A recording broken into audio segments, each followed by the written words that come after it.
और विधि से पान करेंगे तब रोग नष्ट होगा।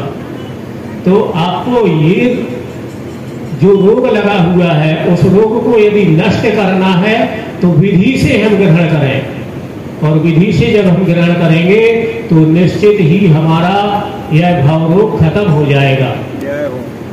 ब्रह्मविद वापनोति परमम, ब्रह्मविद ब्रह्मैव भवति। जो ब्रह्म का चिंतन करता है, जो ब्रह्म का अध्ययन करता है और जो ब्रह्म को जानता है वह ब्रह्म ही होता है।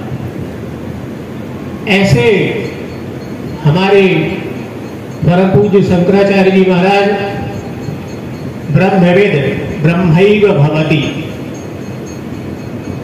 महाराज जी ने यहाँ पूरा जीवन अपना यहाँ लगा दिया। और महाराज जी का सबसे अधिक स्नेह यदि था तो यहाँ की भोली भाली जनता से था। और बड़े सहज में महाराज जी यहाँ लोगों के बीच में रहते थे और सहज में बात करते थे। तो वो समय याद करते हुए और कभी कृतज्ञ नहीं होना चाहिए। हमें ऐसा भान नहीं करना है कि गुरुजी हमारे बीच में नहीं है। जब ब्रह्मैव भवति तो ब्रह्म हो गए तो वो तो सत है, तो वो तो यहाँ है, हमको देख रहे हैं कि जो गुरुजी उपदेश देके गए थे, जो गुरुजी ने उपदेश दिया उसका भक्त लोग सही ढंग से पालन कर रहे हैं या नहीं कर रहे।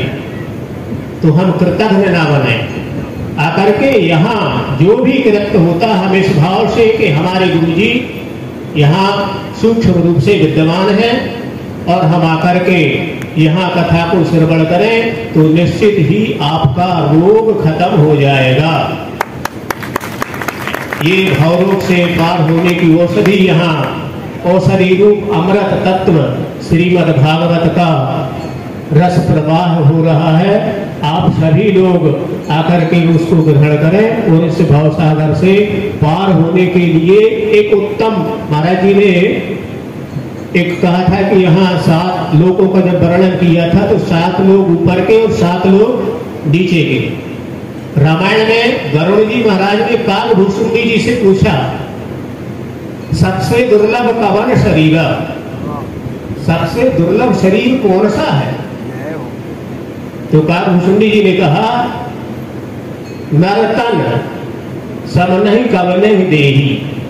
यह जो मनुष्य शरीर आपको प्राप्त हो गया है, इस शरीर की तुलना से तो किसी से की ही नहीं जा सकती। जीव चराचर जातक जय। और महाराज जी ने सुनाया था स्वर्ग नरक अपवर्ग न सैनी ज्ञान विराग भगत सुख देनी। ये हमें बीच में बैठे हुए हैं, 7 ऊपर के और 7 नीचे के। अब इस नसैनी को लगाना है, नीचे की नसैनी लगाओगे तो नीचे जाओगे और ऊपर की लगाओगे तो ऊपर जाओगे। ज्ञान विराग और भक्ति, तो ज्ञान वैराग और भक्ति की ही कथा महाराज श्री के मुखारविंद से आप लोगों को सुनाई जा रही है।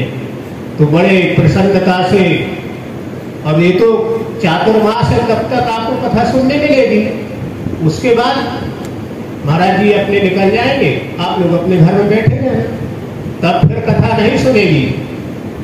आपको फिर उस समय कथा सुनने का अवसर नहीं मिलेगा। यदि अवसर मिल गया है तो हमको ऐसे शुभ अवसर का फायदा ले लेना चाहिए। बोलिए जगत गुरु शंकराचार्य भगवान की।